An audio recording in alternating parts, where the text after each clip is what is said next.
India आघाडीतल्या लोकांना फक्त मलाई खायची, पंतप्रधान नरेंद्र मोदींची विरोधकांवर हल्लाबोल, गरिबांच्या खाल्लेल्या मिठाला जागतोय मोदींचं वक्तव्य। 5 वर्षात 5 पंतप्रधान असा इंडिया आघाडीचा नवा फॉर्म्युला, सोलापुरात पंतप्रधान मोदींची उपरोधिक टीका, तर नकली शिवसेना असा उल्लेख करत ठाकरे गटावर हल्लाबोल।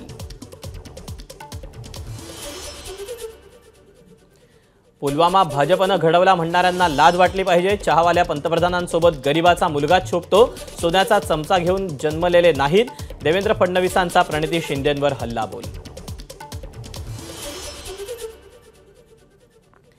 मुंबईतील 6च्या 6 जागा महायुतीचे उमेदवार जास्त मतांनी जिंकतील, मुख्यमंत्री एकनाथ शिंदेंचा दावा। महायुतीचे उत्तर मुंबईचे उमेदवार पियुष गोयल उद्या उमेदवारी अर्ज भरणार, अर्ज भरण्याआधी गोयल करणार शक्ती प्रदर्शन। शांतिगिरी महाराजांनी नाशिक लोकसभा मतदारसंघातून दाखल केला उमेदवारी अर्ज, अर्जामध्ये पक्षाच्या नावापुढे शिंदेंच्या शिवसेनेचं नाव, मात्र पक्षाने त्यांना एबी फॉर्म दिला नसल्याची माहिती। माझ्या उमेदवारीबाबत मुख्यमंत्री शिंदे योग्य निर्णय घेणार, त्यांच्याशी माझ्या भक्त परिवारानं परस्पर चर्चा केली, शांतिगिरी महाराजांची उमेदवारी अर्ज दाखल केल्यानंतरची प्रतिक्रिया।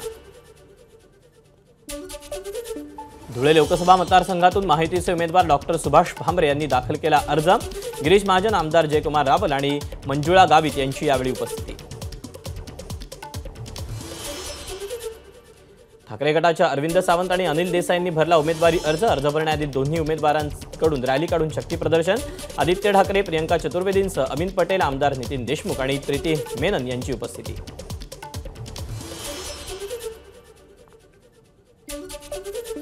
वंचितकडून उमेदवारी बदलण्याचा सिलसिला सुरूच, उत्तर मुंबईतून बीना सिंग यांनी माघार घेतल्यानं आता सोनल गोंदणे यांना वंचितकडून उमेदवारी जाहीर।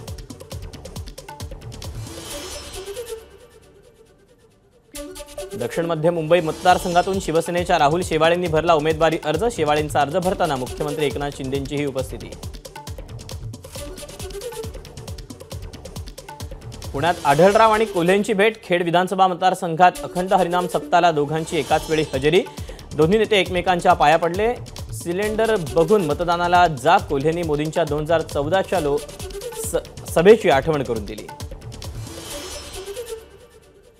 धाराशिव लोकसभा निवडणुकीसाठी ठाकरे गटाचे ओमराजे निंबाळकर यांनी ग्रामस्थांना आर्थिक मदत केली, बार्शी तालुक्यातल्या आगळगाव आणि उंबरगे इथल्या नागरिकांनी जमा करून दिले 72,000 रुपये।